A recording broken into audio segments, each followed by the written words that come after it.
We are the Honeywell Hero. Oh, Okay, we're the heroes. I love it. Here's the thing. I love you. Here's the thing. Here's the thing, guys. Here's the thing. We got a guest tonight, and I'm going to kick it off. We got Coach Dylan Schneeberger. Schneeberger. Yep, there he is. Let's go. He is at Clinton High School, a teacher, teaches U.S. history at the high school level. Yep. He is the head girls wrestling coach. Yep. And head fresh soft football coach. Yep. Football, baby. Love it. And I love the girls wrestling because we're kicking that off. It's a new season. It's a new program that nobody's had. And we got him rocking. So, Coach Schnee, it's great to have you. Wrestle like a queen, man. Ooh, wrestle like a queen, he said. Let's get it going tonight, guys. Hey, listen, I'm going to kick this off here real quick. Well, here's how I have to start. I'm going to say rest in peace to Franco Harris for the Steelers. R.I.P. Yep. All right, guys. Immaculate reception. If you guys don't know, December 23rd of 72 is the anniversary for the Steelers when they won on that unbelievable throw catch, whatever you want to call it. What year? 1972, excuse me. December 23rd of 1972. Were you there for that? I wasn't born. However, there's a lot of YouTube videos. And as a Steeler fan, you're going to know the history because you know. It's like the videos I used to watch of The Undertaker getting choke slamming Yokozuna back in the 90s. Yes. You remember Yokozuna? Yeah. Dude, you remember? yes. That's Oh, why yeah. you. See? Oh, God, yeah. Those are VHSs, though. Coach Schnee, I think, is probably more of a Stone Cold guy. Oh, yeah. Really? Dude, I love Stone Cold. when Franco Harris, when I saw that, I thought, oh, Stenda's got to be heartbroken.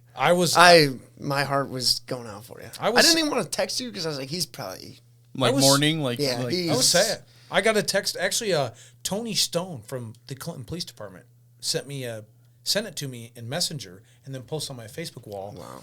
And they were going to retire his jersey this weekend for the anniversary of the Immaculate Reception. No way. Yes. Really? Yes. Oh, I mean, that's sad. You don't even have to, again, if you're a diehard fan, you just, I mean, it's super sad, but rest in peace to him. Yeah, man. And you know what? I think this weekend, guess who they're playing? The Raiders. Ooh. Sunday, the Steelers are playing the Raiders, and that's who they. So, You know what, guys? Put it up. Cheers to Franco. Cheers to Franco. And you know what? Franco, man, we love you. And Pitt, get a dub. Let's go. I like it. I had to kick it off with that. Wow. And I think what we got to roll into here right away is we got Honeywell hero story or maybe a coaching playing story. Coach Schnee, why don't you kick us off with something? Give us something good. Let's go. It's kind of embarrassing.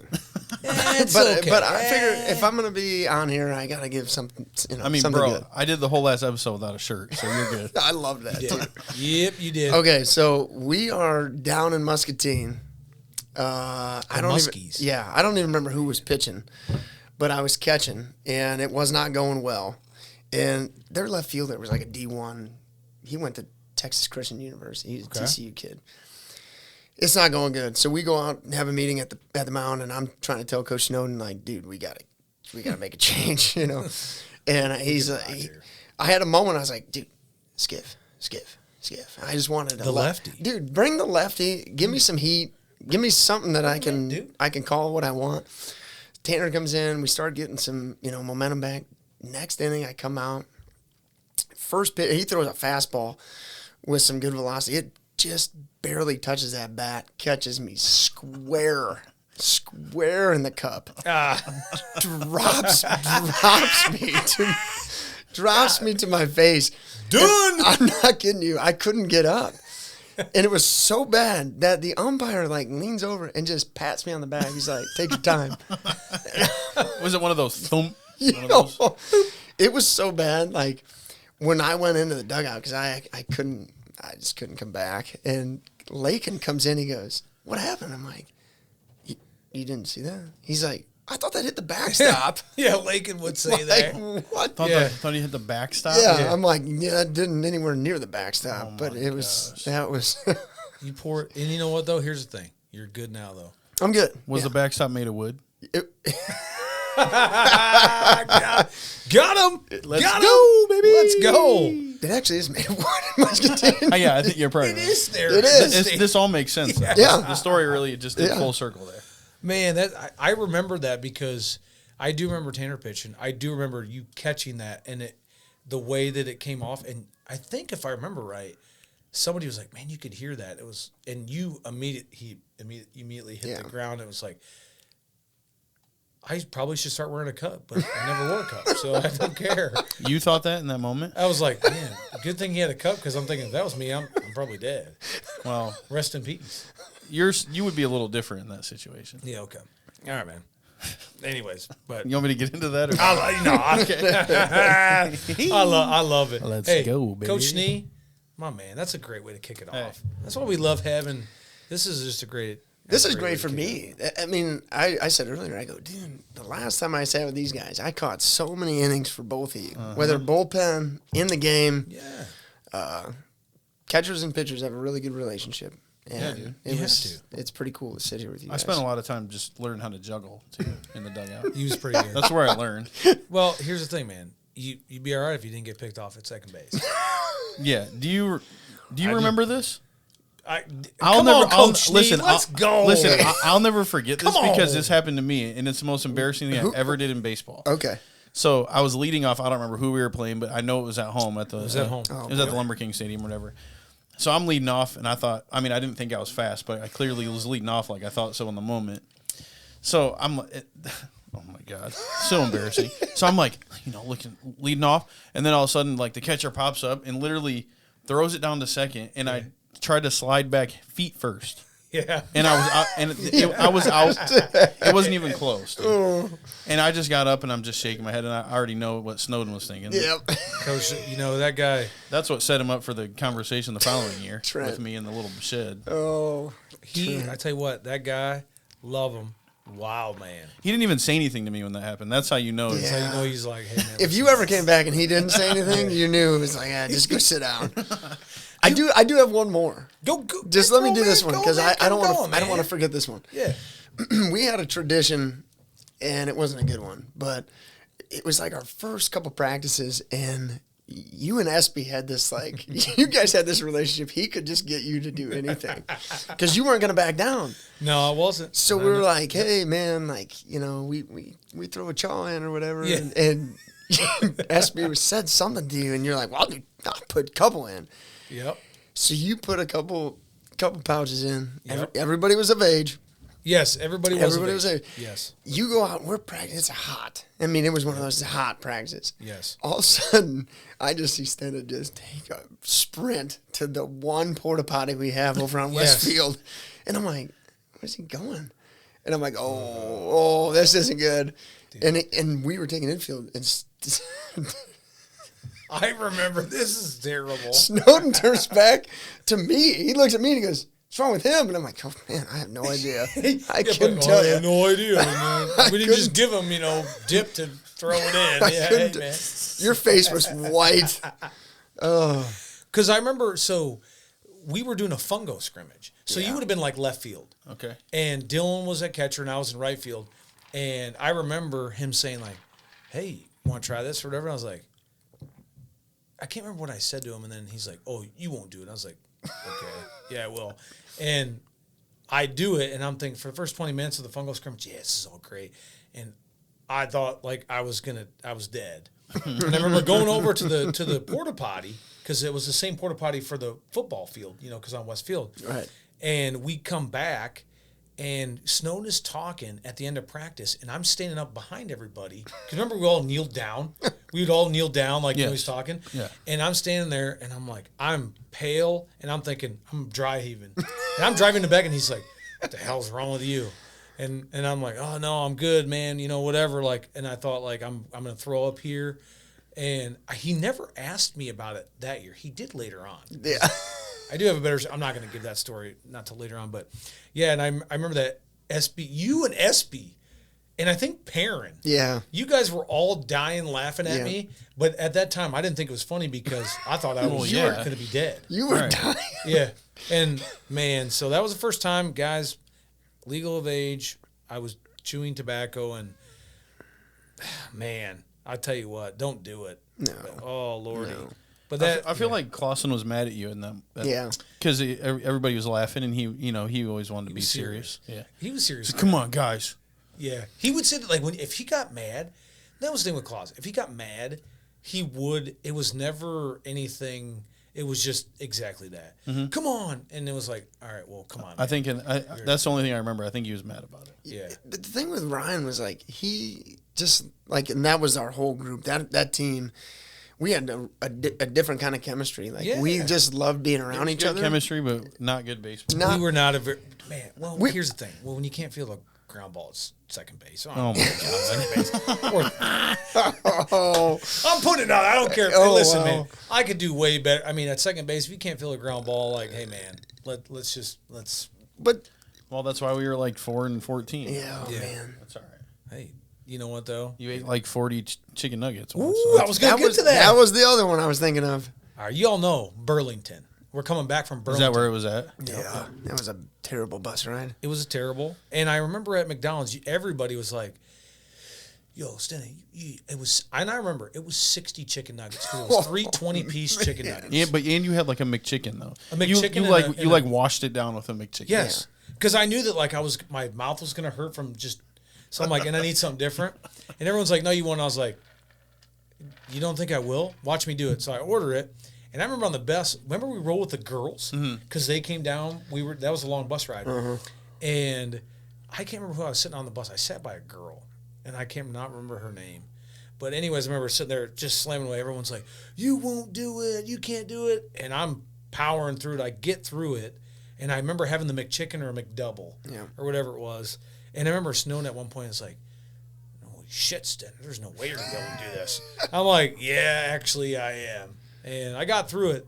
But the worst part about that was the next 3 days, I could not go to the bathroom. It was miserable. It just dried you up? Oh, dude. I remember we had, I don't know how you guys remember, we had to go lift because it was raining outside for practice. And Coach Stone's like, we're going to do some bench squats, whatever, hang cleans. And I was like, I can't do it. Imagine putting a camera in your stomach at that point and seeing what that looked like. That was the one way to get you to do anything. Oh, yeah. It's not that you can't do that. You're like, he used to do that. He did that all the time. I do. I'm like, here's the thing. You only live once. And SB knew that. SB was he would go after the instigator. Yes, he would get you to do the facilitator at the same time. Yeah. He loved it. That dude, very quiet. I love that guy. He was a lot of fun. He, again, very humble, very quiet, but he could say something to me. And then I was just like, what? Like, hell yeah, I'm doing it. Like, what are you talking about? Don't question me. But I remember we used to always tell you to go jump in the tree at Lions, remember? And there was a little pine tree they just planted at recess, but it was after lunch. He'd go out there and tackle it all the time. Remember you ended up snapping it? I snapped it, and I got Mrs. Kiddo. You guys remember Mrs. Kiddo? Yes, of course.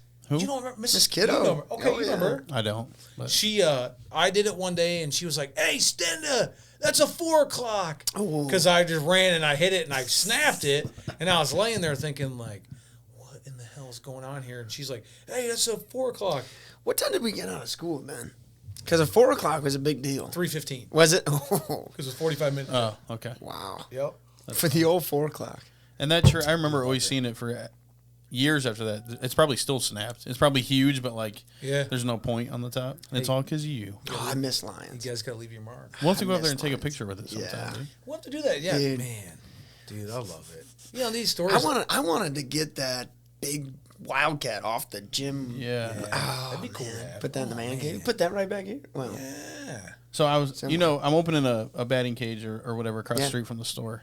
And what's the address there? 84 Main Avenue. 84. Let's go. Somebody asked me that today. I said, well, it's 85 for Rivals. Yeah. But, so anyways, I'm trying to repurpose a lot of stuff in there and make it, I want to make it really cool, but I was trying to find some gym floor. So I was really researching, trying to figure out if I could get it out of Lions. And the lady from the city told me that I guess a part of the roof has opened up in the gym the whole floor is completely ruined. No. The whole gym is messed up, I guess.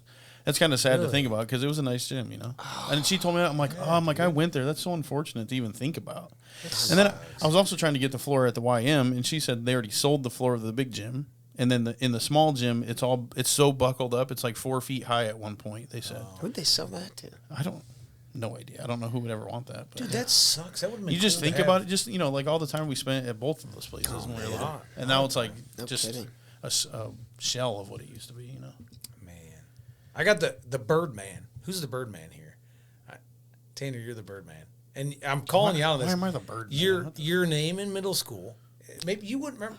I thought you were talking about what's his name. No, you were Birdman. Somebody told me. I'm not going to say who told me this. Wow. But your nickname in middle school basketball was Birdman. You told him, "Hey, I'm the Birdman." We were in 8th grade. This is news to me. Yeah, and I was like, I do remember because you remember your MSN was Birdman _30. MSN. And how do you not remember that? Birdman? You were really? Birdman _30. Why did I think I was a Birdman? Were you, I don't know. Were you an MSN guy or a Yahoo guy? I was both. Yeah, we was so on was both. I. Yeah. I was both. Yeah. Give it up. Let's go. Oh. Yes. If you had both, Game over. Yeah. I remember I always would be on AOL, I think. Oh, yeah. But I was always at Boothby's house, and because Ann Boothby had an account, so I would like get on the computer and see it. You know, I thought it was the coolest thing ever. Oh man, that's awesome! Wow, yeah, and we're going back. A lot of there's so much to cover, but there might have to be a part 2. Oh, yeah. I'm just gonna tell you. No, we not trying to get back on. No, but we're gonna bring you, but we're gonna get you all back on again. Like we're just trying to. Yes, hello. And I'm kind of the questions because I want to try to tie in the old school eras. But best umpire at Honeywell, Random. Come on, man, who you got? Best umpire at Honeywell. When we were playing, I think. Now I know we talked about this because you brought this up to me, but I think I would have to go with Jamie O'Meara. Yeah, and I think I always used to request him. I think everybody else just made me super mad, and I would always tell them like. I would always like see him like, hey, are you umping our game? And when he was, we were like, yeah, excited. So, yeah, definitely Jamie. So I think did Steen ever ump our games, or was he just a head ump? He umped a little bit, but he was head umpire. I never had Steen. Really? I think he was the head ump, or like he was like, because I never. Maybe I did.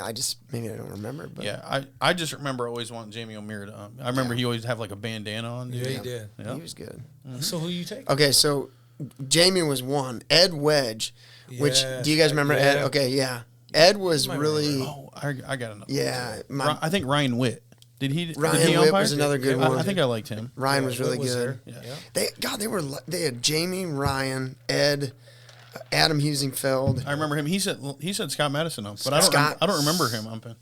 Maybe I didn't. I probably didn't know him at that time, but Ed was really good. And then when Ed. Because that whole thing was with my brother, and when he passed away, and like I remember that was like that was really tough for me because those guys were always at my house, and I was always close to those guys. And then when they would go and umpire my games, I thought it was the coolest thing ever. I was just trying to be like really cool in front of those guys, but no, that was a good group of dudes that knew baseball, that knew what to let go, what not.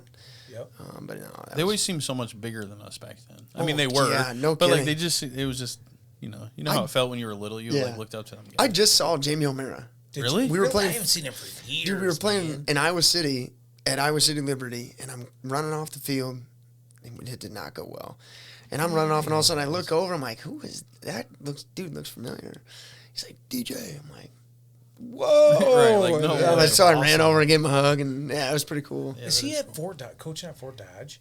He was at Fort Dodge. I think he's in Iowa City High or West now. Iowa City West. Okay. I think. Man. That's pretty cool, though. Yeah. So you guys think that, here's the thing. My two guys were Scott Madison and Heusenfeld. Yeah. And it's hard to choose. Here's why. Scott Madison, he threw the punch out. And he had the backwards hat. When he did a strike, this is, whoo! He gave the hook, and then when he punched him out, he punched you out. The confidence behind that dictates a lot. Oh, yeah. Yes. People will argue if you're not confident. Yeah. Right. I remember Nolan Voss had a good strike through. Yeah. But he didn't ump when we played. I saw him ump like a little bit. He threw the hand up, didn't he? Oh, he was, dude. Yeah. He would do some cool stuff, too. Yeah. When you throw it up and punch it out, that's a whole nother level. Yeah. He didn't care. But Husey, and I liked Husey because he would talk to you before the game. Yeah. And talk about like the strike zone and like if you cried or like, oh, it's like I would do, I'd be like, oh, it's a strike, and he'd be like, shut up. And he would. Even I remember even pitching, he would talk to you while you're pitching. Yeah. If you'd look at him and be like, he'd be like, dude, stop. See, that was where I learned a lot of like as a catcher, like to go talk to him. Yeah. Like go, talk to him and BS and just, hey, what's your strike zone? Because then I would do that later on. Like I would try to not like butter up, but like Yeah. get their ideas, see their attitude, their mindset, and then you can go, and then I could call a game based off of that. Like, this guy's not going to give a lot. Yeah. You know? Absolutely. But those guys, for sure, like, that's where you learn. Hey, I think talk to him. I think I disliked Adam Huseville as an ump after we did a hidden ball trick, and I was playing first base, and we got the kid out, and he completely didn't even see it. And then he's like, I didn't see it. So that's the memory I have. So that's why that's why he's not my favorite. But I enjoyed the interactions. He definitely. But yeah, we got the kid. I don't remember if it was first year major, probably before you. Yeah, because I think I would have remembered. But dude, we had him dead out, bro. It was so obvious, and I think he was turned around looking like back at the shed or something. Yeah, we all did when we up there, but yeah. Right. I mean, realistically, all those guys were kids, but Right. We're like, what? Yeah, you all crying like that. Come on, man! I was so mad. Yeah, he couldn't call it though because he didn't see it. Right. Yeah, that's cool. I mean, again. So who was yours, Husey? You said Scott. Right? I said Scott and Husey. I they're tied because both of those guys, they were awesome, and I really liked Husey because he was very. Again, I just like the approach. I like people that are direct. Mm-hmm. I don't want somebody to be like, well, hey, do this. He was just like, hey, shut up and throw the ball. Oh yeah, for sure. Because I would cry. I would be like, I'd throw a ball and I thought it was a strike. Maybe it wasn't. Right. And I'd be like, oh, are you kidding me? And he'd be like, shut up and throw the ball. Yeah. I'm like, okay. I don't remember you crying. I remember Not you crying. like you would take advantage of the situation. Yeah, you got it, but you'd let him know that you're not a kid. Yeah. No, I said a lot of with your words. Yeah, I said a lot of stupid stuff, man. That's what I remember about you playing sports, there, buddy. Shut the hell up, Stenda, because you're an idiot. Man. You're only 12. Why are you talking? Well, you don't talk any different now. So nah, 30 years later. Well, not 30 years, but 20 years later. Yeah. So I'm also going to bring up something too. That's kind of it's a cool memory in my mind because clearly I don't remember a lot for some reason. Me either. You had a lot going on. You were snacking. So I remember. A lot back then. Yeah, I wasn't snacking back then. Just now. You were like 30 pounds. So yeah. So I do remember. So I remember in I think second year of majors, I think I had 8 home runs and I think you had 8 home runs, but that was just at CJB. And then we also had like AAU home runs too. Oh. I think we were always competing. I don't know if we had 12 or 16 or something that year. Oh. It was really cool. So then when we moved into ponies the following year, I remember I only had 2 home runs. My first year of pony. I don't remember who the first one was off of. I want to say Jake Pinkston. Okay, he was a lefty. You want to know who the other home run was off of? And it was the last home run I hit probably my entire life until softball direct. It was off Dylan Schneeberger. Ah, man, got him! Let's go! That was probably the best hit I had at pony too. I'll never forget it. It was perfect. I swear. What did he fastball breaking pitch? Probably a fastball. I don't know, but I crushed it, dude, and I really did. It was probably one of those you throw it and you just look down, or ask for another ball. Ask for another ball. It had to have been. But yeah, I don't forget that. And then I didn't hit any the next year. So that's how that went. Did you take it to right or did you go off? No, I pulled it. Did you? You were a dead pull hitter though. Yeah. Yeah. And you lefties tend to pull. I like turn on it. And I mean that was the thing with you, like you could hit the even if that pitch was like with Tanner, even at a young age, if the pitch was off the plate away, he would find a way to play. Yeah. I know. But you were just strong enough to go. It was probably not the right way to do it, but I did it. Well, when you get older, I mean, it's tougher because but yeah. Well, that's, man, dude, he had dink. Coach, what's your response to that? Do you have something to come up with? You got to throw the ball better, apparently. It must have been a meatball. It had to have I probably threw him a good one. Oh, man. I love it. It was the good old fastball. Woo! All right, man, Coach Schnee. You know what I got here for you? Hit me with it. Varsity girls wrestling coach. What does it take to build a varsity program from scratch, especially a program that's never existed? Quite honestly, it takes the planning that goes into it. It's not just like, hey, let's have this color singlet and hey, let's do this. Like when I got hired, it was like a couple weeks before the season. And I literally was like on the state's website looking up schedules, trying to even just like, okay, we got to have meets first and then kind of go from there. But, it's going to start with like, let's get a little kids, girls only wrestling program going and then get parents that want to be involved and then build up from there. Because at this point, wrestling is not a sport where you can just jump in at 15 and be good. That's rare. That's Byron Tate type of stuff. That's Right, like, there's not many of him running around. No. So it's community support. It's parents that want to get involved. It's start at the little kids, make it fun, and then work your way up. So it's tough because like Bettendorf and all those guys, those programs have had girls wrestling, just not public. Yeah. You know what I mean? Absolutely. Yeah. So it's support, like I still have people that come up to me and they go, girls wrestling. I'm like, yeah, it's 2022. Girls wrestling. From what I've seen, it seems like a lot of people support it. Yes. But from internally, does it seem like, do you guys get taken serious yet or not? The other day we had a what was it at the gym, the pep assembly. Oh yeah. And they were actually like, I was surprised because I was like, well, this is going to go one of two ways. Like either it's going to be dead quiet or the kids are going to cheer.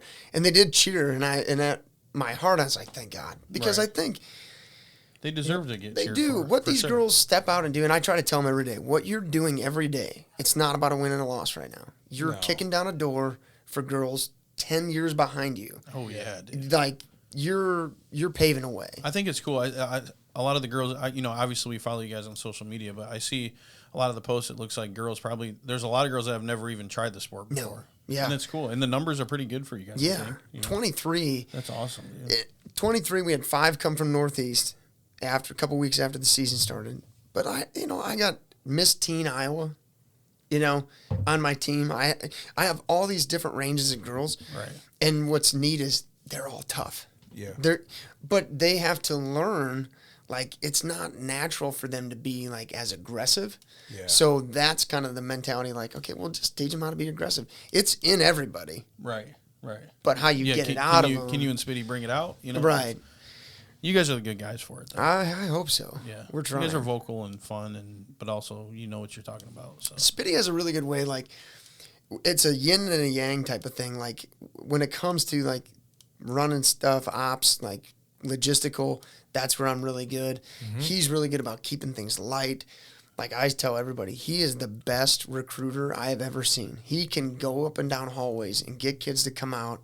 He stays right in their ear. He's super positive. Like, that dude is integral to what we're doing because he keeps those girls mentally in it. Yeah. That's good. Yeah. Well, that's what they need. I mean, man, that's just what you need. You need people that are passionate and are always looking forward. And if you just got people that are just there to be there, you're never. I do have a question. Never gonna be anything. How come there hasn't been any home meets? Is there a reason for that? Yeah. When we set up the schedule, everybody's was like set. So I've been emailing everybody. Hey, come, So we have a tentative agreement with somebody. We're waiting for their AD to get back to us. Because I'm like, listen, I'm not going through the season without a home meet. Yeah. That's not going to happen. I feel like the community also has been kind of wanting to come out. Some people don't want to travel, Right. That's the way it is. No, yeah. I was just curious because I always see, I see you guys promote it, but it hasn't been a home meet yet. I'm like, It's brutal. Like, I didn't realize how hard scheduling was. Like, even the girls are like, what's up with that? I'm like, okay, it's not just like, hey, come to us. There's so much more that goes into it. And right now there's a referee shortage. Like, it is a nightmare. It's a shortage of everything. So that's the biggest hang up is, referee and then schedules clearing up. Right.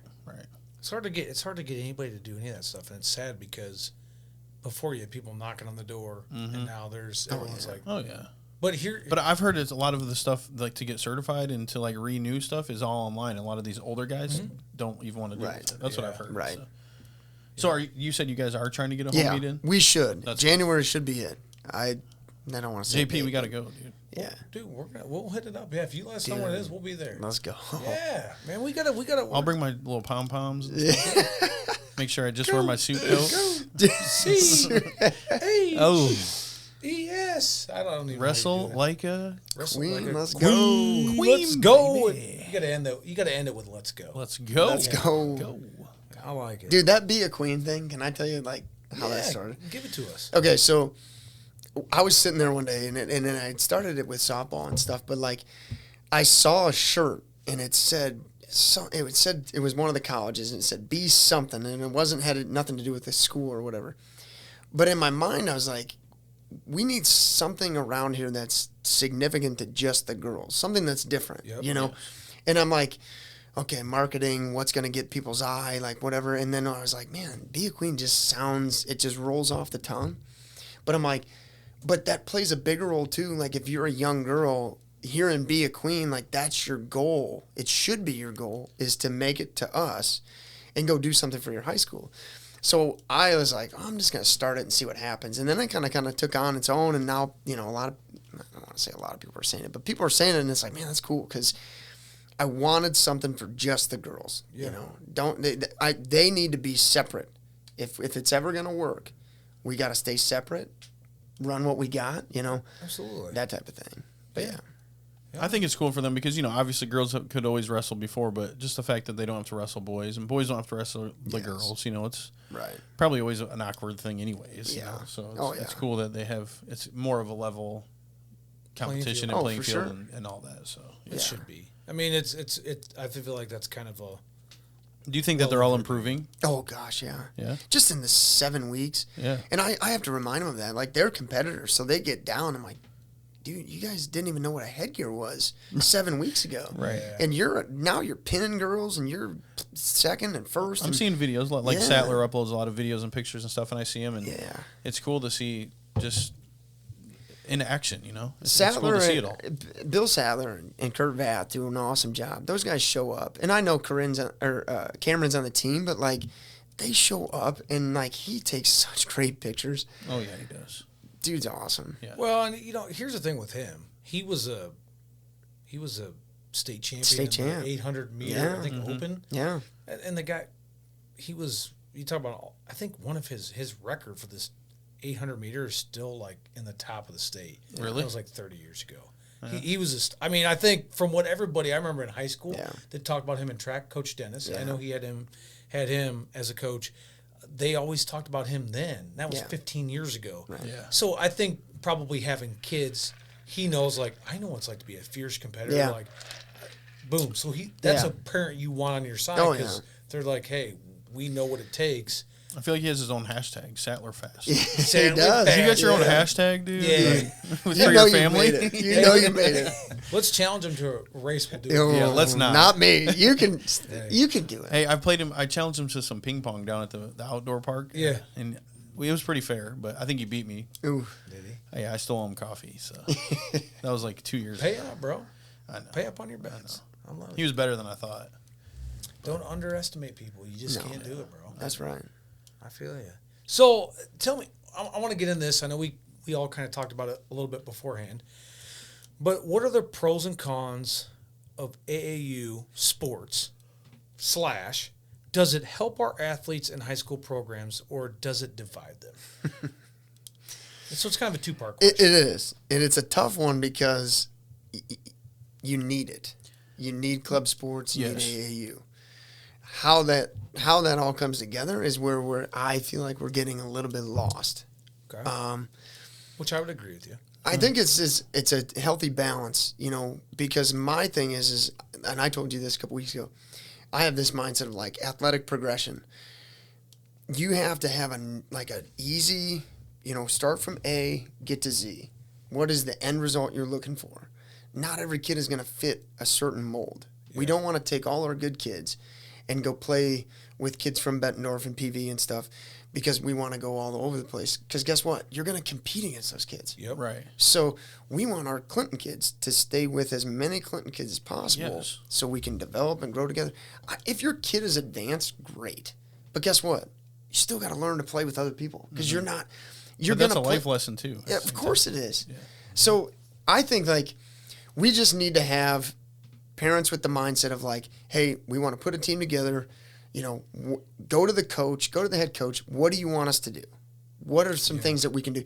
That is a healthy AAU or a club mindset because then everything's in line. Mm-hmm. That kid should hear the same verbiage from 7 years old to 18. And I think that's where we're missing. I think that... Well, I don't know if it's just local to Clinton, but it feels like there's a disconnect from a lot of the clubs and then like the high school coaches too. Sure. I don't know why or what that is, but the Z in your A to Z should always be, I'm trying to play AAU to get better for high school sports. Right. I mean, realistically, that's why you play AAU, to get better. Well, don't you always think, like, when we were growing up, the end result was varsity? Yes. And my wife and I talk about it all the time, and she was a college athlete. She was a much better athlete than me.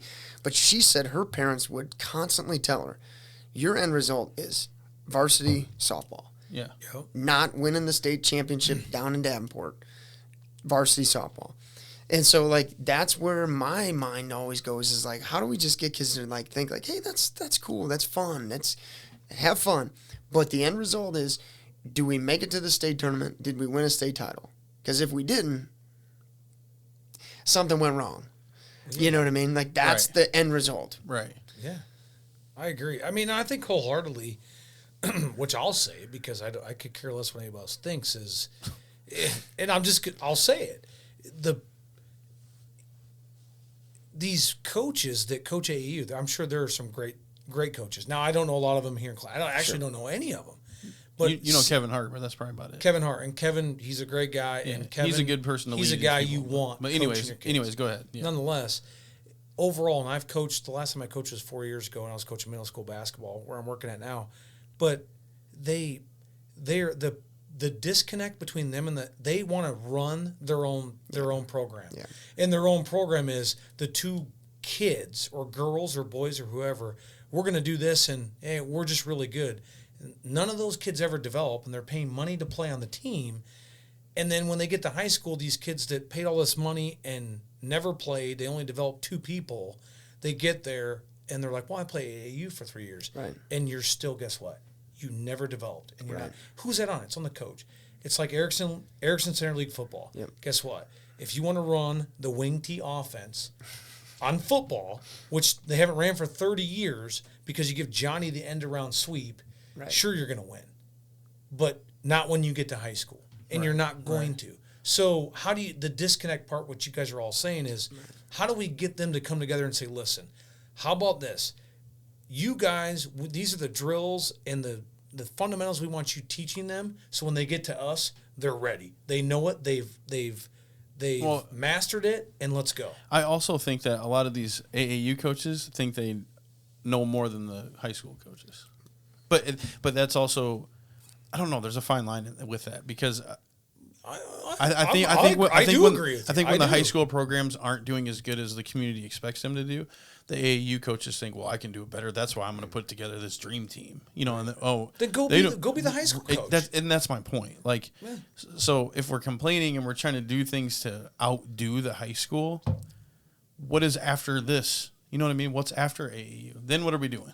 I had a conversation with a parent once, and we were kind of talking about this, and I said, just whenever you get caught up in all of this, remember, ask yourself, what's the end result for your kid? What at the end of the day, what is the, because my fear, and now I have 3 kids that are really young, and I have people that come up to me, hey, when's your son going to start wrestling? I'm like, dude, he's 5. Like, whoa. He likes probably dinosaurs. Yeah, dude, the guy loves Legos, man. Yeah.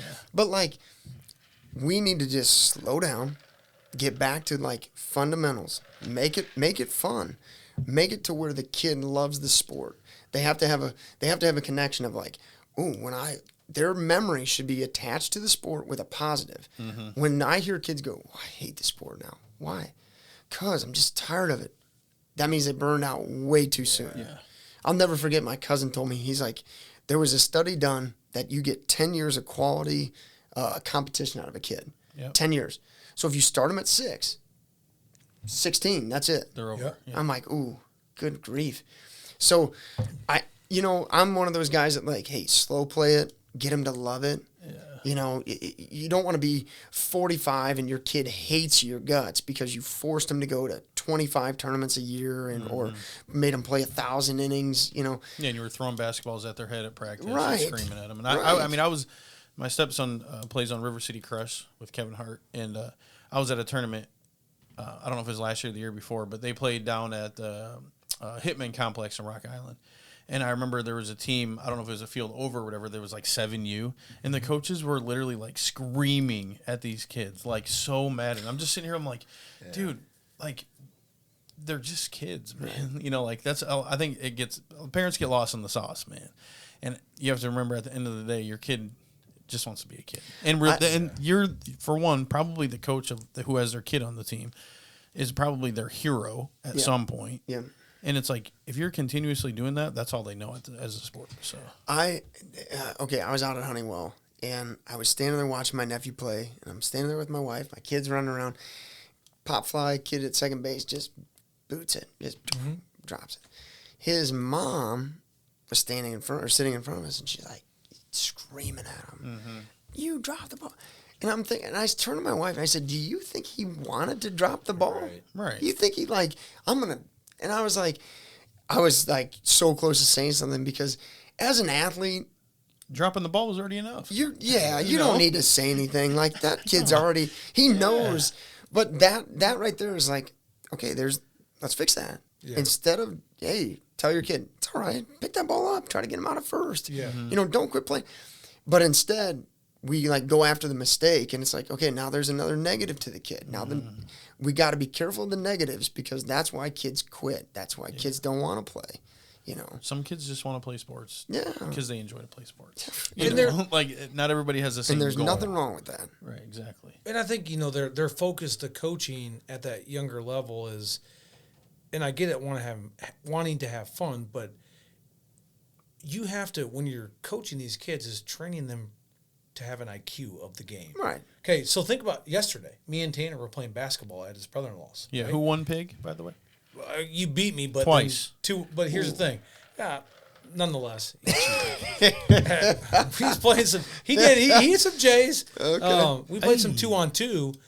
But I think about this. This has been 15 years ago, and we were literally playing yesterday with me and Tanner, 3 people in their mid-30s, and 2 high school kids, 14, 15, 16-year-olds. And what were we doing? Setting picks. Boxing out. And remember, when I was throwing the ball, I'm like, hey, come, I'm going to come pick it. And I come pick it and roll big. The IQ for it is, how much are these coaches really actually saying at that younger level, hey, like you said, the basics. They're not even teaching. These kids get to high school, they can't even make a right-handed layup. Right. They don't know how to go off the right foot. Right. So when do you say, what's really the problem? These guys get there and have guys or gals have their own agenda. You're not teaching them the skill sets to master when they get there and they're ready to go. Yeah. So my son was playing this last summer, the lowest league is at Honeywell, and he's out there, and dude, he's just throwing dirt and he's picking stuff. And I had a moment where I was like, Ty, come, and I stopped myself and I was like, let him play in the dirt. Right. If that's what makes him happy, I want him to have a positive, connection to Honeywell. Because when I think of Honeywell, I think of all the wonderful times, great memories, cold pop, all that stuff. Exactly. That we loved baseball, not because our parents were like, you need to play. It was because we were like, we wanted to go play. I don't want it. Mom, stay over there. We're good. But so then I caught myself, I'm like, don't fall into that trap. Let them do whatever. Hey, man. Think about it. One of your stories is getting hit in the Cub. Right. You remember we talked about this too. You remember the things. You don't remember how great you wanted to be, or I don't know. Man. I couldn't tell you our record. I couldn't tell you the scores. I could, and honestly, kids today sometimes put too much emphasis on the statistics, and they put too much emphasis on the stuff that they think matters. And I'm like, listen, we all play sports for a few reasons. Number one, you should love it. Number two, it's to teach you life skills that you're going to use later, whether you think it is or not. When you were handpicked out of that, team to go with the best team, well, you're going to work with people that maybe aren't the best at their job. Right. So, okay, well, then you got to learn how to deal with that in a positive way. There's so many things, and that's where I even had to change my focus as a coach and just go, okay, what's the big picture, though? What am I trying to get them to learn? Because if the wins aren't coming, whatever, we can work on that. But they got to leave the program with something other than, we beat Bettendorf. Well, if you didn't learn anything, beating Bettendorf doesn't really matter, because in 20 years, you're not even going to remember that. It won't matter. Yep. You win or you learn. Right. That's it. Yeah. Well, and how often, it's just such a different era. And that's hard for, you guys are both parents, I'm not. To adapt to that, because our culture was, like you said, again, we played backyard baseball. We went outside. We did all these different things where It's just now it's more of a leads into the next question about the statistics. How realistic are the parents and the athletes, and how well do they understand what it takes to win, to legit win? Oh, okay. So you know what I mean? Like how realistic, besides like, hey, guess what? I want you to be a winner. Yeah, but what does it take to really win? And what's hard is like everybody in your mind and in your heart, you want your kid to be good or the best. Absolutely. And that's a natural thing. 5 years I spent with my uncle. I was a volunteer assistant. I didn't get paid a penny, but he taught me everything I knew about coaching.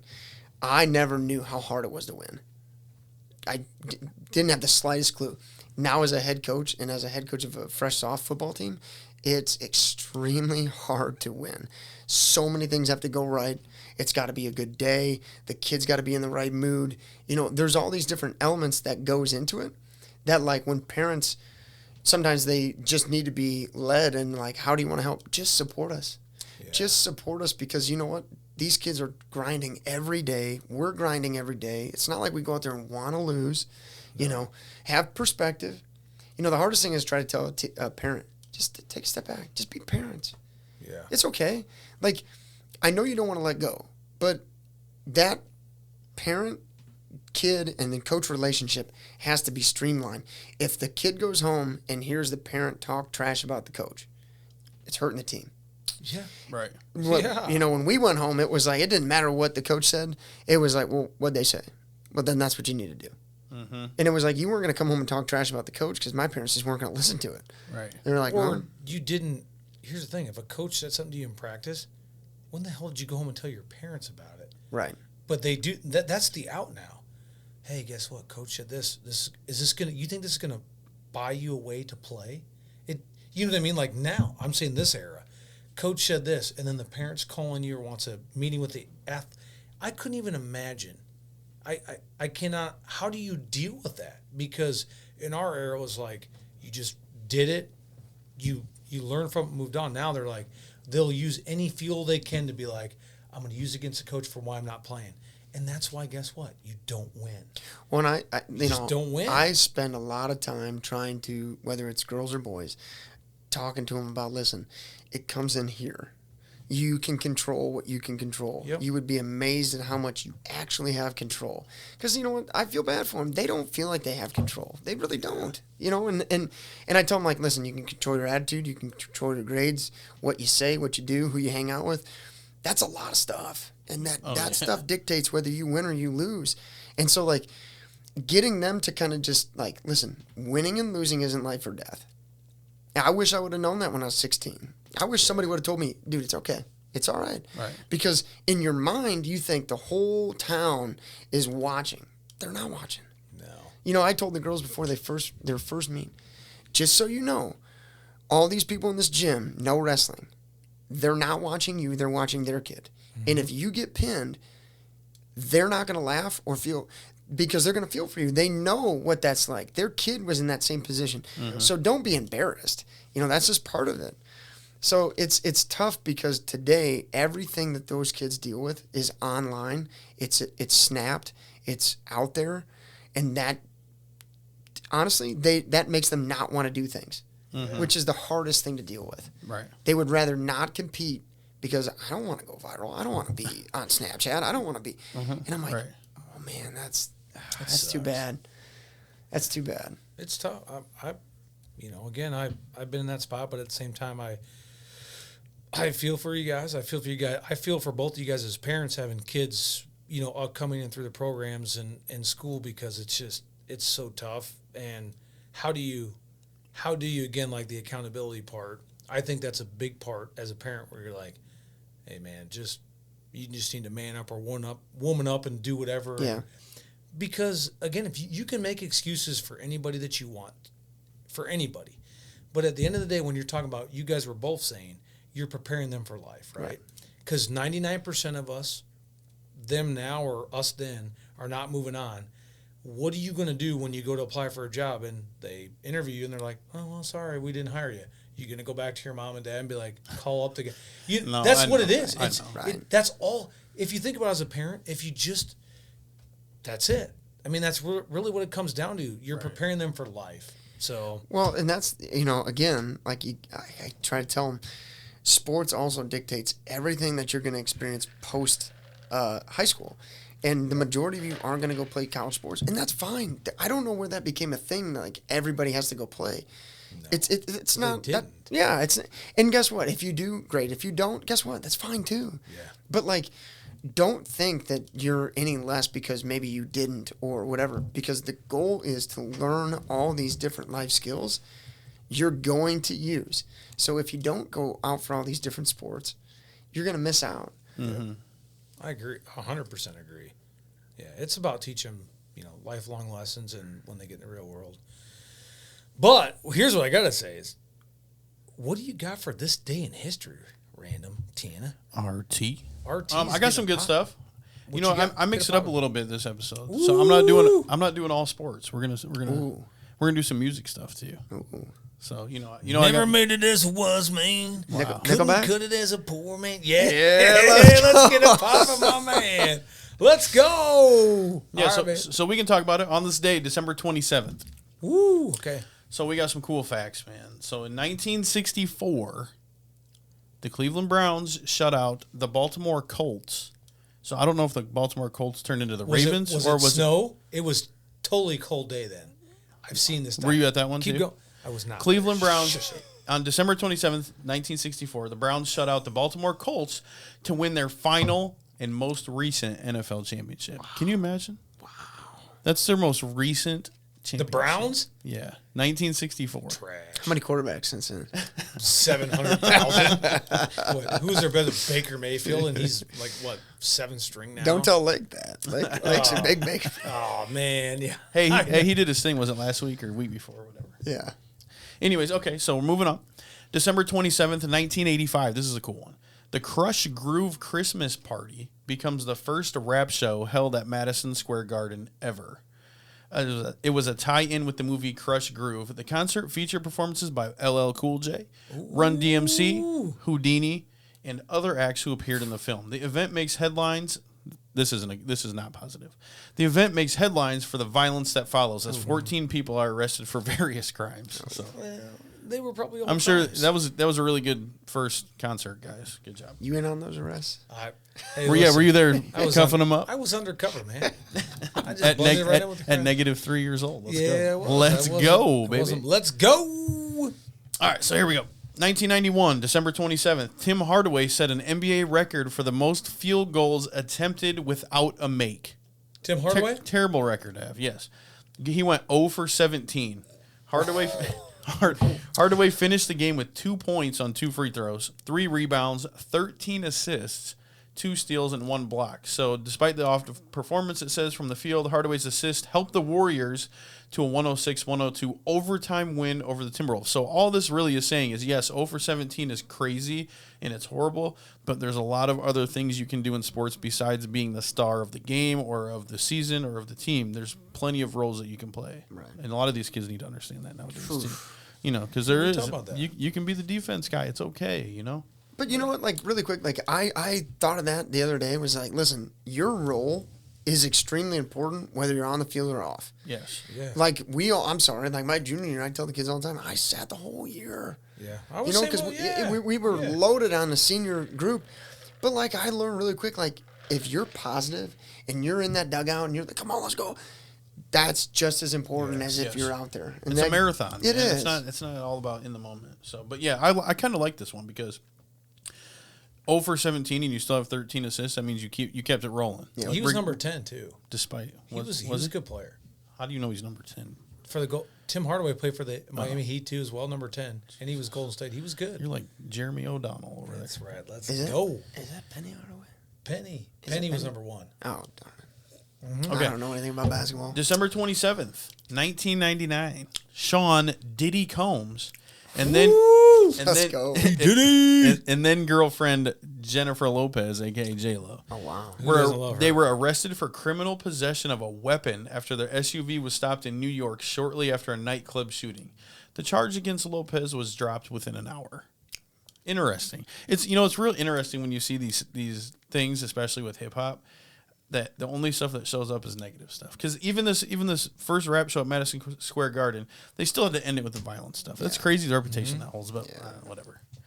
Anyways, I've been dealing with that ever since I started making music, by the way. Wow. So anyways, December 27th, this is a good one because it talks about something that JP is familiar with. December 27th, 2015, Kansas City Chiefs beat Cleveland 17-13 for its 9th consecutive victory and clinches a playoff spot when the Pittsburgh Steelers lose to Baltimore. Was that 99? 2015. Oh, 15? That's what it says. Whoa. Oh, so no. But I'm not saying the Steelers didn't make it. That's just why Kansas City clinched that game. Because guess who Pitt played that year against the... It says Baltimore. No, they played Bengals in the wild card game. Okay. And they, guess what?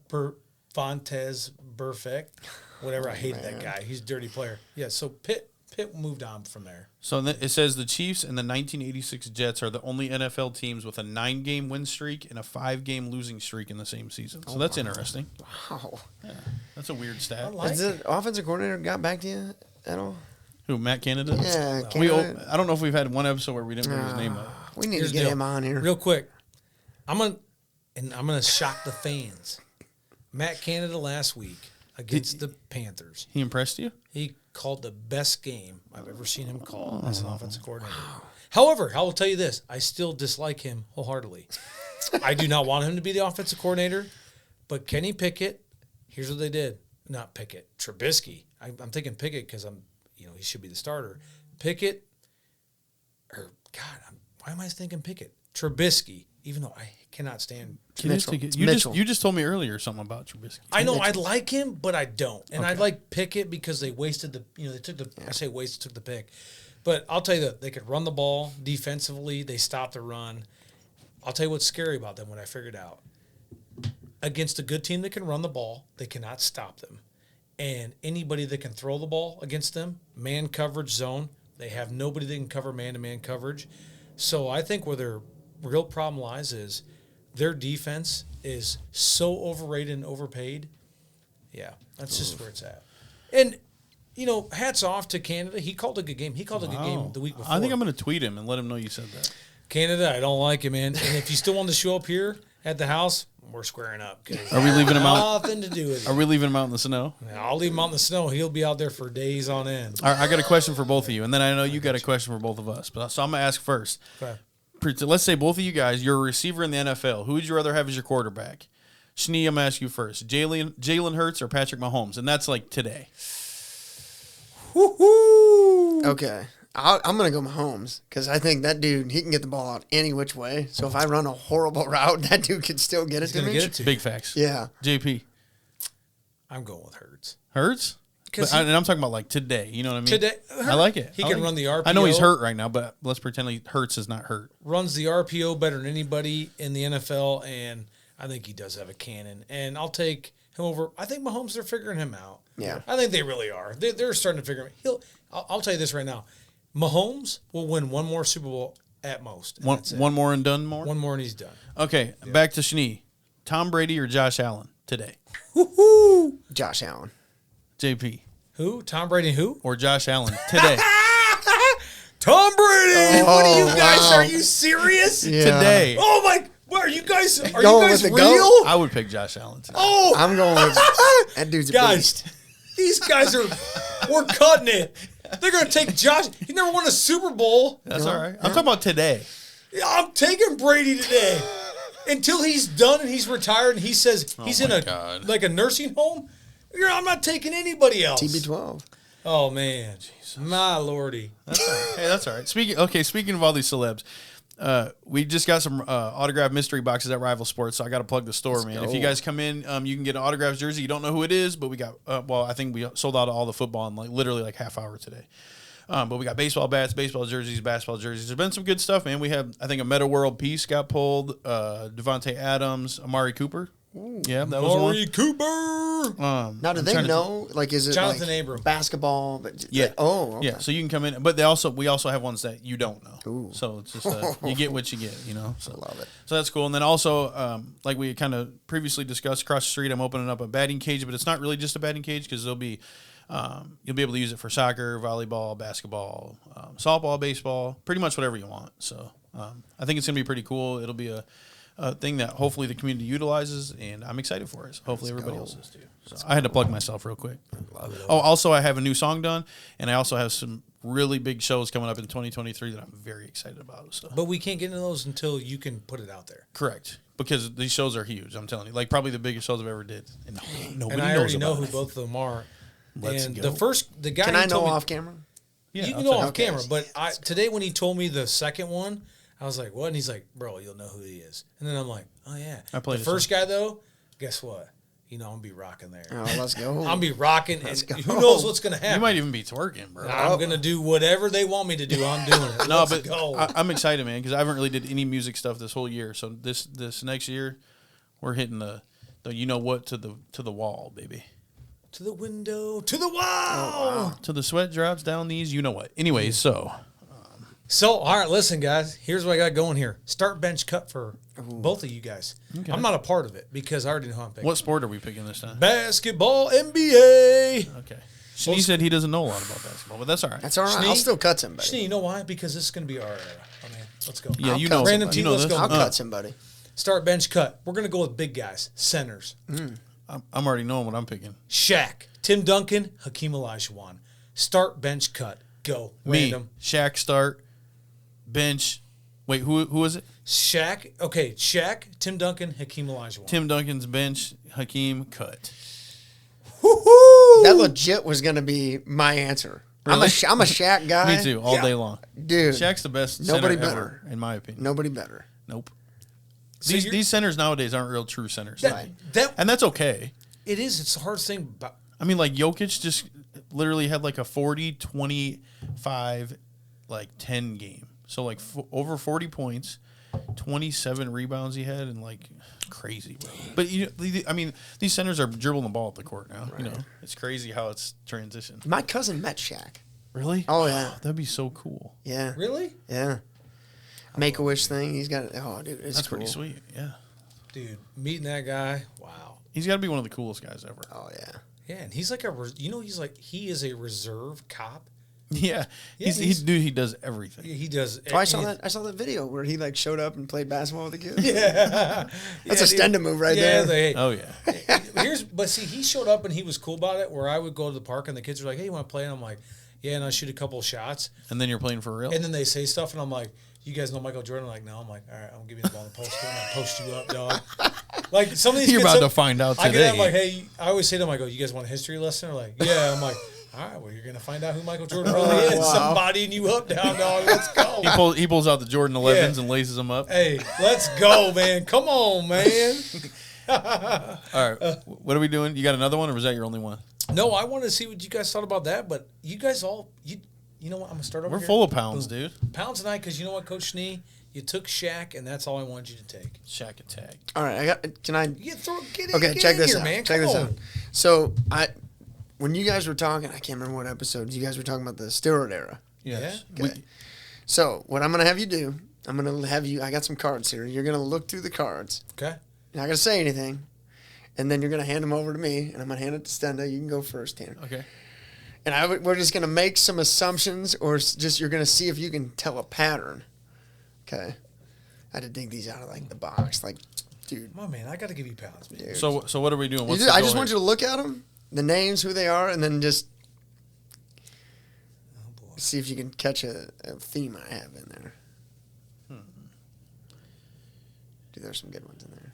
I bet you. I think I know who you have in there. Okay. Okay.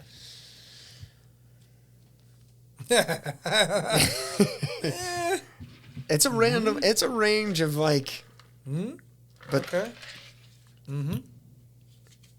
I love what you Okay. have right there. now I know you're kind of So let me see. Yeah, I know what you got. I'm gonna read wrong. it just in case people are only audio. Yeah. We got Jeff Bagwell, Bo Jackson, Craig Biggio, the man, Deion Sanders, Roger Clemens, Barry Bonds, Derek Jeter, and Ken Griffey Jr. That's what the cards we looked through. So, after looking at that, what do you think I'm trying to show you? Who did or did not participate in anabolic steroids? Who didn't in your mind? Because Who didn't? Derek Jeter. Okay. Griffey. And Griffey. I'm going to say Craig Biggio. I know Craig Biggio didn't. I don't think. Do you think Deion? You don't Sanders think he did? Deion prime time? No. Biggio? No, no. He was a second baseman. Was he short? No. He did Look, play short. he came in the league as a catcher. Oh. Look at him and Bagwell. And then when they were remember in the height of the Killer Bees, they were wearing like XXX jerseys. Yeah, but I know you're right. No, maybe Biggio did, but I feel like he was just. I mean, Bagwell definitely did. Oh. I'm not gonna lie to you. I still loved him. I didn't care. Oh, yeah. Oh my god. See, they and were we fun never to got watch. into this, but we were going to get into it and just. I mean, we We're sort of did. We're going to. Yeah. We're going to for sure. But my opinion is the same as JP's. I think that they still deserve to be in the Hall of Fame to an extent. Some of these. Well, guys. when you guys said what you said, it was 100% true. You can take steroids all you want. Hitting a 90-mile-an-hour fastball or hitting a break, you're not going to be. You can't just inject yourself and go hit a 700-foot. Right. That's just not going to happen. Right. So tell me this for both of you guys: Deion primetime, and I love primetime. I love primetime. He's hot. He's popular Dude. right now too. And he isn't. University of Colorado, baby. Let's Yeah. go, Buffs. I saw. He's a freaking stud. That guy, you talk about all natural. He's a winner. Yeah. He's a winner. I don't think there was no steroids involved with him. That guy was a freak Dude, that's of the nature. red Could helmets. run. Yeah, do that's- Those everything. red helmets are just filthy. And you know what, man? You look at that hair. I mean, you can't go all that. He's eccentric, but like as a coach, like I can't stop watching his YouTube videos. 'Cause, I watch like, all his TikTok stuff. Too. He's good. so positive and like, I feel like these kids buy into anything he says, I feel like that's first. which is crazy because you got to back it up. Like you can Oh, sit there yeah. and say all that stuff if you don't back it up. And he backed at Jackson State. Are you kidding me? Winning And they down were there. like what? They won like 11 or 12 games or something crazy. They couldn't even get clean water down there. Yeah. Yeah. Okay, really quick. So all right, so I'll go random first. So digging through these. Okay. I got you some gifts based off of like, okay, I know Tanner was a basketball guy. And then there's one Braves player, okay, that you remind me of. So here's your gift. I threw something else in there for you. Man, I feel special. And The I'm not one even Braves special. player, I'm going to let you see Oh. it, is going to be for the show. It's from me to the show. The first card, not that one on the, Flip it on the up. bottom. Yeah, that's to the show. That's for you guys. What's that? Let's see. Hey, That's- Karen, baby. Oh yeah. And I just saw the second Oh card. yeah. What's the second card? You already know here. Rod Woodson, baby. Let's go. Wow. I'm Dude, just, listen. my man, dude. That's a dude that just knows. Stenda's gonna cry. Yeah. These Rod are solid. Woodson, Hall of Famer, man. Dude, that's legit. Is it legit? Yeah. I don't. Was it have an any- in-person thing? Yeah. I guess Mashevitz told me he came to Clinton High School. Really? Mm-hmm. No way. I wasn't there. Who's that? Bill Walton. Look at it. Oh, yeah. He kind of looks like Bill Mashevitz. That's a legit. A little bit. It's Mashevitz's like favorite dude too. Yeah, is it? Yeah. Yeah. Yeah. Yeah. Hey, But Tom Glavine, lefty. Oh, That's yeah. that's you right. had- That's you had right. Smoltzy. Smolty righty, I love lefty righty, lefty righty. I tell you what. Yeah, that's solid. Honestly, these we're gonna have to put that. We'll put these. I got a cool thing where you can put two cards into There you it, go. and we'll put it on the wall. Dude, these are honestly, especially Rod Woodson. you might Wow. see these in the future. Dude, they're- I love it. They're Put it- going. yeah. They're going up. They're I going up. love Where it. my Big Ben's at, Rod Woodson's going up. Rod Woodson's going up by Wow, Big Ben. dude. Yeah. I like Wow. it. I love it, dude. This is sweet. Coach Schnee, man, what a. All right, let's keep it rolling. You ready for this one? I'm ready. Let's not do We this. gotta- I That I would was be actually last. trying to find if this is what I'm thinking it is. I was trying to find this with my mom and I couldn't find it. Dude, shout out to Paul Niedermeyer. Yeah, Number one. Coach Niedermeyer. Paul Yeah, oh, I Niedermeyer took was you the to man. God, I love Paul. So you might need to show the camera that one, but so my that's me God. and random. Who is this guy? That's Nate Rose's dad, That's right. but I don't know the year. Well, you only played 2 So- years there. I only didn't played 1 year in minor. This had to have been They our. bumped me up This to had to major. be my first year of minor. Yeah, That's the only way this makes Yeah. sense. you? No, it was not. Who's on there? Jordan Guy's on that team. Jordan Guy was on. That would have been your first year majors. Are we in majors? Was Bankston's dad a Well, coach? Yeah. Yeah. Yes, So- yes, okay, it is. It okay. is your first Is it year major? majors. You're right. Oh Yes. my gosh. Look at that. Tom Kedley. He's He's a mayor somewhere. he's a mayor. Of Yeah, Osceola. Kedley was on there. He just. Kyle I talk to him Spittler. every day still. He's Mayor in Osceola. Tom Lou. There's a snowplow again. Tom Lou. Marine. I think he's a veteran. Thank you, Tom. Yeah, Tom. Dolan Hake. Wow. Okay. And Eric Niedermeyer. Yeah. He lost a lot of weight since then. Me and him switched places. That is old school, man. Hey, can you give him like the wrestling diet? we give us both. can get you. Yeah, we're talking about this. We're about to eat some food. Here, so. We'll get you down to weight. This is solid, dude. I like this. That's Okay. awesome. Who dude. was it? Just me and you as lefties, Yep. batters. Yep. Okay. Okay, now this one is. Oh, My son goes, "What team is that?" I'm like, "Dude, that's River Kings, dude." Oh yeah. Oh yeah. That's the. Is that what I think it yeah. is? Oh yeah. Why they had everybody squat in the photo? Yeah. Why is beyond me. in the front row we're squatting down? I have no like idea. about to drop a deuce. Oh my God! Look at me.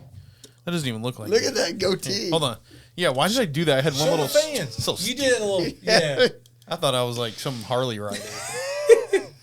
Hey, what was the show called? Remember Pimp My Ride? Yes. Tanner brings his car over and they pimp it, and yeah. Wow, Dang, dude, that's Dylan, crazy. you know you look like you're killing. Oh wow. Oh my goodness. Dude, Dude, look at look you at in that. that picture. Look at you in that picture. Look at that, Jake. Like a young stallion. The old stallion there. Look at you're right below me, Kenny Garvey. Look at Coach Snowden. He's like, hey man. He's like, can you throw me a dip? Look at that. Whoa. Look at that lineup. Nick Powell, David Lakin, Ryan Clausen, Dusty. Look at Lance Dennis, Parent LD. Hubby, Coach J. Look at SB. SB's hat's barely on. Hey, cool facts. SB's kid, he's got some stuff going on at the store to help other kids out. I saw that. That's yeah, cool, that's pretty man. cool. Perrin reached out. A lot of these guys have been reaching out since we started this podcast. So that's pretty cool. That's cool. Dude, I haven't talked to Parent in years. Ryan Clausen, what is reached he? out to you a bunch. Yeah, parents reached out to you. Clausen, he's part of the Major League Cubs now, right? Yeah, he is. He's in their organization. Yes, he is. It's crazy the things that have changed. Oh, I know. Man. JP's a cop. I'm a police officer, you're a teacher, you're rapping, you're a business owner. Like, think about, like, the diversity of where we're at. Oh, yeah. Business owner, musician, teacher, law enforcement. And I bet, I think out of everybody, they'd be like, he's in law enforcement. Well, hold on here. Oh, a lot of people have been saying that. Yeah. Like, forever. Throughout this, I can't believe Jeremy's a police officer. Yeah. He's just so goofy. Yeah, it's like, Yeah, but he takes his job serious. You know? I mean, I take it. I would love to see you pull somebody over, though. I did. I rode along when he worked for Eldridge, right? Yeah, that's right. Yeah. I rode along and it was good. I was like, why do you touch the back of the car with your thumb? I don't even know why I did back then. They were like in the academy. You used to have to fingerprint the cars, right? Well, no, they would tell you in the academy in 2011 when I went through, like, you touch the back of the trunk, so like if something happened, your fingerprints was there. Yeah. Well, you don't need it now because everybody has body cameras and dash cameras. Oh yeah, sure. But when I started, like, the body cameras were just barely coming around. wow. It's a different era. What was the academy like? Was it tough? It's like going to college. Oh wow. Yeah, no, man, it's not tough, dude. No way. Well, you see some of these cops out here. You know they ain't have to do too much. Nah. But you know what I will say? When I say it's not, it's definitely. I tell you this: you got to have the personality. You got to be able to do it. Hey, we got a gift. I think it's a thank you card. Do you want us to open this now Yeah, or later? go for it. It's just a thank you. That's okay. We Just haven't got having one of me these on. yet. Having me on, teammates. So, while I do this, we're going to talk about what we're going to get into before we wrap up this episode. And we never said what episode this is either. We're episode 7, by the way. Yes. We forgot that. It's all right though. We got straight into it. Thank you. Just forewarning, that's totally my wife's thank you card. Guys, so. thank you so much for having me on tonight. Love what you're doing. All love your catcher, Schnee. Love Let's it. go. I love All right, it. man. Hey, we So- got to cut it so we can cut the tears a little bit here because man, Get him flowing, bro. we got to go. So we reached out to Legends Sports Bar and Grill, and they hooked us up with tons of food, and they delivered it on top of all of that. So that's cool, and it's like literally a blizzard outside. Yes. So It is. they actually messaged me. They're like, "We're here," and they were probably standing outside the door while we were talking for a little too long. So sorry about that. But we got some XXX hot wings with an enjoy and a smiley face. So here's what they look like. Legends is at 2118 Harrison Drive in Clinton. Oh my God! I just dripped water all over my leg. Oh boy. 2118. What's the Harrison phone number? Drive. Do you got a phone number they can call and Harrison order? Drive, 2118 Harrison Drive, Clinton, Iowa, 52732. Phone number 563-212-6199. Holler at them. I remember them in college. Man, that was a great place to go play pool. Hey, New ownership. yes, great new ownership. people. Connor Lee, Great people. And his girlfriend, and they're awesome people. Yeah, it's owned by. He's pretty young too, so that's Yeah. cool. It's cool to see some young business owners in the town. Great food. Here, I'll start with you. What you gonna do? What you want me to do? You Coach put- Schnee, what do you want? No, Coach Schnee. you know what I'm not gonna Coach do. Schnee. That's fine. Get your plate. Hold on. I got my plate. You got a plate here. That looks like death. Just do it. That No, Coach- those are double fried. okay, I'll I don't take think that. those are hot. Actually, these are the hot ones. That's got Stenda written all over it. Oh, you're gonna make me do it? Just because I eat dog food in middle school? Oh, so Stenda, Oh, hand me one of them double frieds. The other ones. Yep. You want one or? Well, yeah, 10? just one. Oh my god. I just put a little bit of that sauce in my mouth. I'm gonna be dying, What bro. does this say? So, and hand me a crab goon. Grab a crab goon too. We got to Dude. try everything. We got to let them know. When they're putting a smiley face on it and saying enjoy, Yeah. you know. Hey, you did, bro. oh, they're saying. no. Okay, we got a double. Keep them hot ones here, so in case we need to eat another one. Okay, well, I'm gonna have the hot one. I don't have any So water. I know you ain't. Are you doing it or are you doing My it? Dylan? water's gone. No, I'm not Your doing water's that. gone. I have no water in it. That's fine. I'm not doing that. I want to watch you don't do have it. to. So you want to do the hot one first or the other ones first? Which one's the hot one? This one? Yes, they're all. Yeah. All right, man. I just touched my mouth to my finger to my mouth, and I'm already dying. Hold on. Oh Jesus. Gosh. Coach. I don't Oh, like it. see, nope. I don't like it one bit. I mean, I do like it, but I don't like it. I don't do it. Oh. Oh, Huh. Tanner's got something on his lip. That's just gonna burn. It's not that bad. It's hot. Is it like? Woo-hoo! Is it the heat that's gonna come at you? Yeah, it's Like, come back. Yeah, there you go. Hey, See? try get it out there. Well- you want some ranch? Oh my god. Hand me another one. Oh, no, that's great. It sneaks up on you. Yeah. The double fries. Pretty good. Oh man. Oh my god, Stenda. Ooh. His- I'm hurting, but I'm just trying to, contain myself. Man. This double fry. Oh my god. yeah. Try the double fry. What you think, man? Oh. Yeah. Oh. Got you doing a little dancing dance. Huh? We're dancing. Oh. But that hotness is hot though, man.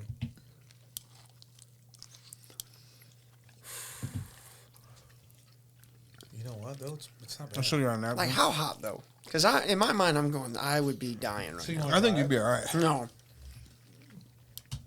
Listen, you know who would do it? Coach Dylan Schneeberger.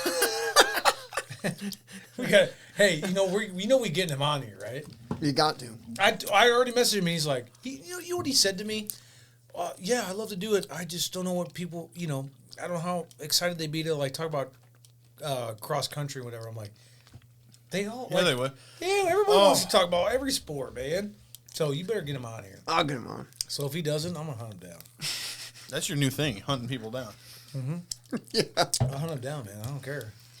Random he looks like he's ate a box of Cheetos or something. Like I'm 4 years old. Man. Oh, I'd be sweating. So while Random's going through it, Coach Schnee, I just got one more question for you, Gotcha. okay? If you could give any advice to any athlete or coach coming in, what would be the best piece of advice for them? Whether an incoming athlete or incoming coach. You can choose either one. I'll go athlete because I'm still learning as a coach, to be honest with you. But as an athlete, I would say, like, put things in perspective, right? And understand that, like, it's not life and death. Your goals are your goals, right? Have some, but understand that, like, your goal should be to develop as an athlete, but as a person as well. How are you as a teammate? What are you as, like, are you a leader when the coach isn't around, or are you the one messing around when the coach isn't around? But, like, I try to tell my kids that, like, don't make this bigger than what it is. I say, take the anxiety out of the competition. Let's just go have fun. Yeah. And honestly, if they could do that, oh, wow, he's going back for more. If they can focus on, like, just themselves, Yeah. that would be perfect. I think you get more out of your potential when you're not worried about letting people down. Like, I tell the girls all the time, you're not gonna let me down. That's not. You're making me proud just going out there. It takes courage to go out there. So win, lose or draw, you come out. If you tried your best, I'm gonna be happy. Yeah, absolutely. You all right? Yeah. Bro, you look like a kid like at the buffet that's overeaten. That it's making my lips burn. Man. No, but they're finally getting there. But no, for real, Coach Schnee, I really do. You know, me and Tanner had talked beforehand about like the wrestling program, and we've all kind of talked about it. But I really do, as being somebody coming through here, I envy what you're doing. I mean, I think it's very tough. I think you have a lot more. I think coaches in general have a lot more stacked against you than you do in your favor, because you have to. It's almost like you have to be a people pleaser. Yeah. And you can't do that. Being a coach, you can't be a people pleaser. Yeah. Hey, and the second I found out you were the head girls wrestling coach, I've been telling everybody too in the community. I'm not just saying this because you're here. I'm saying you're perfect for the job. But I really respect you and admire you as a coach. I appreciate that. I think the way that you coach is awesome, and I think the kids really buy into what you say, and just your energy alone is definitely the key factor to all of that. So. Appreciate that. Of course, man. We're happy we're happy that you're in the community and still keeping it going and trying to get it thriving. So. I love it. Yep. And him saying that is, I'm saying all this with sauce all over my face too. Spot on. He's like, hey, I'm not cutting weight. I'm staying heavyweight. You're like, that's not on the diet plan. You ain't gotta cut no weight. Well, first of all, I'm not wrestling anybody, so. You'd be like, hey man, you're good, man. You can keep wrestling, but you need to shed a few pounds. We can get that off. You can do a few. I mean, no, it's fine. I'm happy. I'm comfortable in my skin. Okay. That's all right. Hey. So, anyways, appreciate having you. I was gonna say follow us on Facebook. Yeah. We will have shirts finally this week. So when this drops, we'll actually have shirts. I know we've been saying it, but it's been busy with the Christmas season and trying to figure all this out and navigate, and I'm dying. Oh my God. So we're gonna have shirts if you guys are interested in a shirt and supporting us. Awesome. Also, we're gonna have advertising opportunities starting in the beginning of the year. Correct. Yeah. So if you guys are a business and you see this, or you think anybody would want to advertise in a unique situation like this, hit us up. We got some packages available. But if you don't, that's fine too. It doesn't matter. But make sure you keep spreading the word. Share this. Tune in. Talk about it. That's the only way we can continue to grow. Especially word of mouth is awesome. So, Honeywell Heroes episode 7. I'm Random Tanner. JP Stenda. We had Coach Dylan Schneeberger. And guess what, guys? We're signing off. Adios.